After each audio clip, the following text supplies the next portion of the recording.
Muy bien, les decía hace unos minutos que vamos a continuar con el tema de la reforma, ¿ya? Quiero, Claudio, que te concentres, por favor, ¿ya? Quiero que subas tu nota, ¿ya? Concéntrate.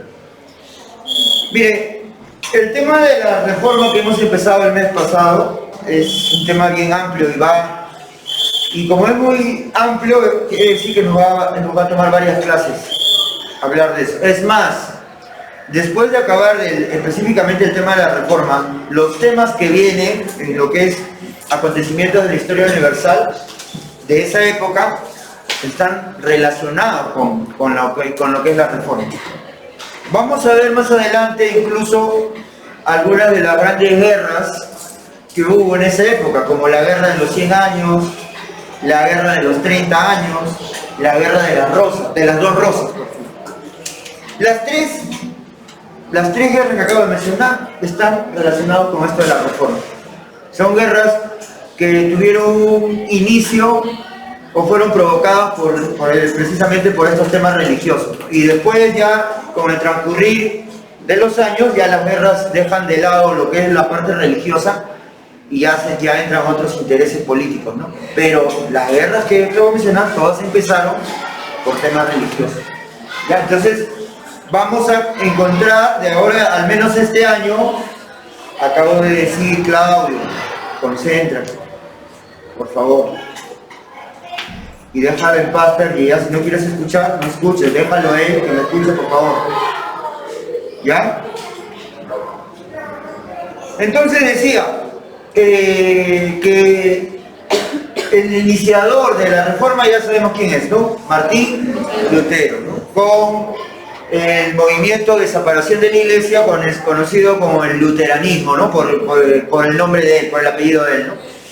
Ahora, a partir de ese momento, al ver otros sacerdotes, otros personajes europeos, al ver que Lutero pudo enfrentarse a la iglesia y pudo sobrevivir, cosa que no pasó con personas que lo intentaron en la Edad Media, porque la iglesia era súper poderosa, o mejor dicho, la gente que manejaba la iglesia, los sacerdotes, los obispos, los papas, eran las personas más poderosas, hablando en Europa, ¿ya? En Europa, ¿ya? Porque en Asia estaba otra religión, que era la religión del Islam, que también ya lo hemos visto anteriormente.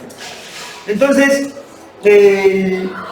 esto motivó que otros personajes, al ver esto, también comenzaran a cuestionar a la iglesia en otros países y ver la manera de que también se implante la reforma, ¿no? Como ocurrió, por ejemplo, con el primero que vamos a ver, ¿no? El calvinismo. ¿Por qué se llama así? Porque el iniciador es Juan Calvino, ¿ya? Así como Martín Lutero es el iniciador de la reforma, en general de toda la reforma, y el fundador del luteranismo, entonces Juan Calvino en Suiza y en Francia va a iniciar el calvinismo. También por motivos religiosos, ¿ya? Se va a enfrentar a la iglesia. Hay que tener en cuenta y tener claro lo que les voy a decir. Incluso se ve en las causas de la reforma. Ahí ustedes me han puesto incluso en el examen, pero lo pusieron solamente el nombre, pero no me explicaron por qué. Hay motivos políticos, ¿no? Muchos me han puesto eso en el examen, motivos políticos que están relacionados con la iglesia. ¿Qué quiere decir esto? Que como la iglesia era la institución más poderosa de Europa, más poderosa que los reyes, más poderosa, al llegar a esta etapa de la Edad Moderna que estamos estudiando este año, los reyes se querían tumbar a la iglesia, ¿ya? Los reyes ya no querían estar por debajo de la iglesia. Entonces, esto es el motivo político por el cual las iglesias protestantes o la reforma va a tener apoyo, ¿no? No tanto por lo religioso, sino por el hecho de que querían los reyes tumbarse a la iglesia, que la iglesia ya no sea lo más poderoso que hubo, como ocurrió en la Edad Media. Hay casos en la Edad Media donde reyes tuvieron que humillarse, ir de rodillas ante el Papa, esto ocurrió en la Edad Media, para que el Papa los perdone o para que el Papa ya no los expulse de la iglesia, que era lo peor que le podía pasar a una persona en la Edad Media. Por eso digo que la iglesia era súper poderosa. Y los reyes querían acabar con eso. Por eso muchos reyes se van a unir a la reforma. ¿Recuerdan ustedes quién protegió a Lutero para que no lo quemen la iglesia? Fueron príncipes alemanes, ¿no? Príncipes, hijos de reyes, ¿no? Que querían acabar con el poder de la iglesia. Eso es lo que quiere decir la causa política de este cambio, ¿no? ¿Ya? Entonces, Calvino, primero Calvino estaba en Francia, lo expulsaron de Francia, se va a Suiza, y en Suiza se hace más fuerte y es más protegido, también por príncipes y por personas de la nobleza, que estaban de acuerdo con él, con su movimiento religioso, tal cual le pasó a Lutero. Pero, vuelvo a repetir, ¿el inicio es un tema religioso? Sí, ¿no? La fe, que la iglesia era corrupta y todo eso. Pero detrás, ¿qué había? Lo político, ¿no? Lo que acabo de mencionar. Detrás estaba eso. Lo político, lo económico también. ¿Por qué lo económico? Porque así como la iglesia era poderosa políticamente, también era poderosa económicamente. Tenía muchas riquezas, como lo es hasta ahora, ¿no? Ustedes saben que la iglesia gastara la cuarta parte de los tesoros que tiene ahí en el Vaticano, podría dar de comer a toda África, ¿no? ¿Saben eso, no? En África los niños que se mueren de hambre, ¿no?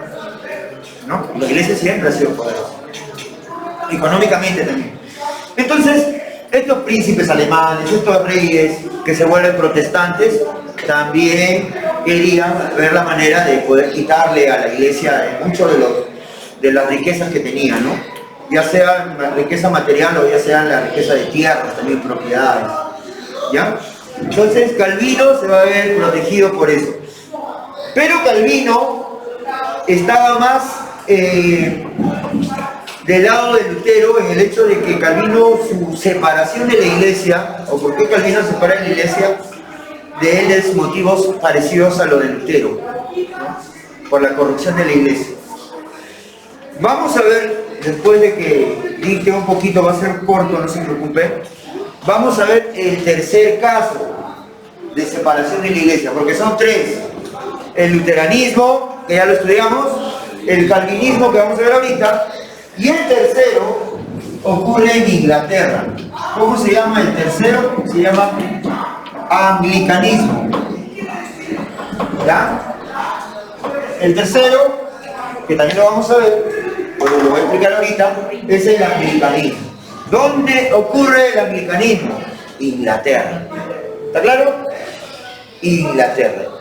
Escuchen, este movimiento protestante de reforma, de que se quiere separar de la Iglesia Católica, no tiene motivos religiosos. Acá hay otra cosa. Algo ya les conté, creo, ¿no? Sobre esto o no. Se va a desacuerdo. Acá no fue un sacerdote, como Lutero o como Calvino. Acá fue un rey. Este rey muy famoso, un gordito, se llama Enrique VIII. ¿Ya? Se llama Enrique VIII. Este personaje se va a separar de la Iglesia Católica, pero no por cuestiones de fe, pues cuestiones religiosas, teológicas, nada.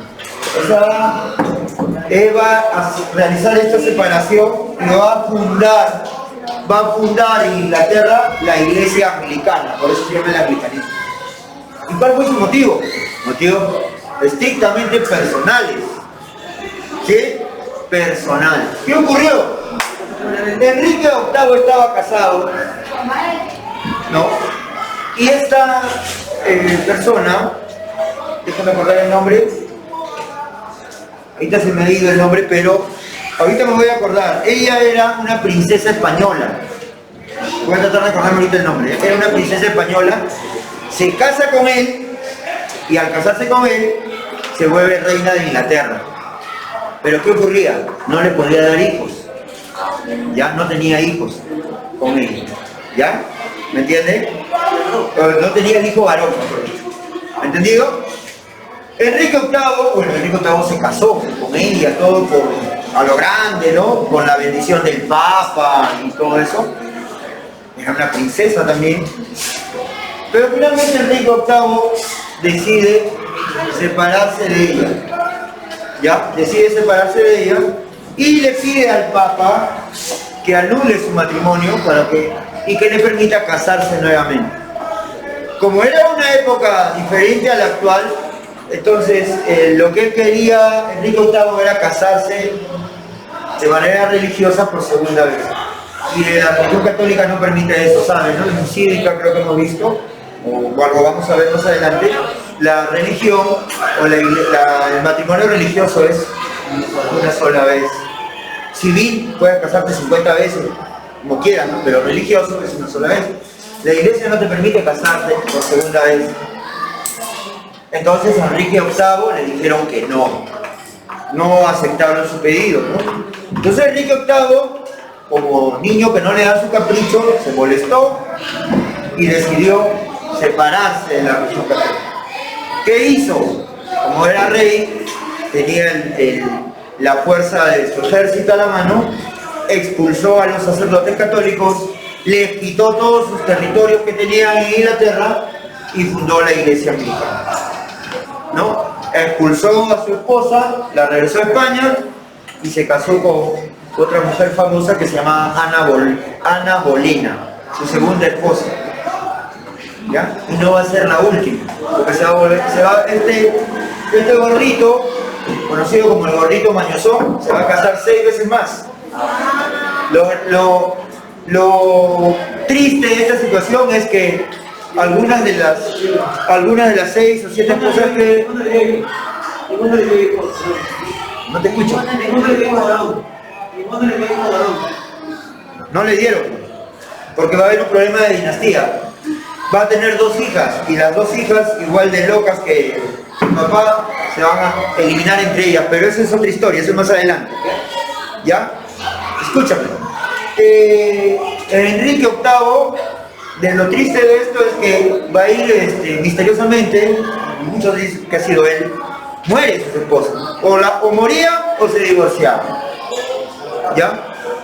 Obviamente, seguramente las mandaba a matar, ¿no? Entonces, este personaje funda o sigue con la reforma, funda esta iglesia, pero acá en este caso no tiene que ver mucho la parte de la fe, ¿no? Acá es ya algo. ¿Qué motivo? Personal, son motivos personales. De paso aprovechó para quedarse con todo lo que tenía la iglesia en Inglaterra, ¿no? Lo económico que dije eso en unos momentos. La iglesia católica tenía muchas riquezas en Inglaterra, muchos terrenos, ¿no? Y cuando Enrique VIII expulsa a los sacerdotes católicos, pues se queda con todo se queda. Entonces, esa iglesia, a pesar que tiene un nacimiento que no tiene nada que ver con la religión, existe hasta ahora. Existe el anglicanismo en Inglaterra hasta ahora. El calvinismo desapareció. Lo que existe hasta ahora es el anglicanismo y el luteranismo todavía existe. ¿Ven con el anglicanismo? Sí. Pero en Inglaterra existe el anglicanismo, existe el catolicismo también. ¿Ya? Entonces eso es lo que va a dar, o la manera como se va a expandir la reforma, ¿no? Y después, escuchen, del luteranismo, niñas, por favor, del luteranismo de Martín Lutero van a haber divisiones. Del luteranismo van a salir más variantes que se van separando, ¿no? Y así va a ocurrir que hasta llegada la época que vivimos, nosotros vemos que hay muchísimas iglesias protestantes, ¿no? Muchísimas iglesias protestantes, ¿no? No sé, adventistas, testigos, no sé, hay muchísimas que no sé ni los nombres, ¿no?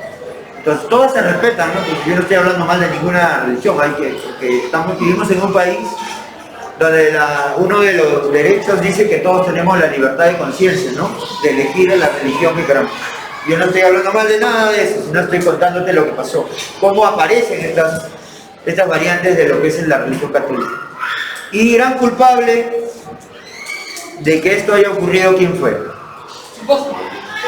¿Quién es el gran culpable que la Iglesia Católica le haya pasado lo que estamos viendo, que se haya separado y que muchas personas ya no quieran ser católicos? No, Martín Lutero es el que se va a separar, pero ¿quién es el principal culpable de que la Iglesia Católica ya no sea una sola, no sea ya No, a ver, el gran culpable, escuchen, el gran culpable no será la misma iglesia por todo lo corrupta que es. Pues la misma iglesia, ¿no? O las mismas personas que dirigían la iglesia en ese momento. ¿Entendido? Entonces, a partir de ese momento, la iglesia católica deja de ser única obla, sino se van a separar y el resultado es lo que vemos ahora. ¿Ya? Muy bien, vamos a dedicar un poquito de cada uno.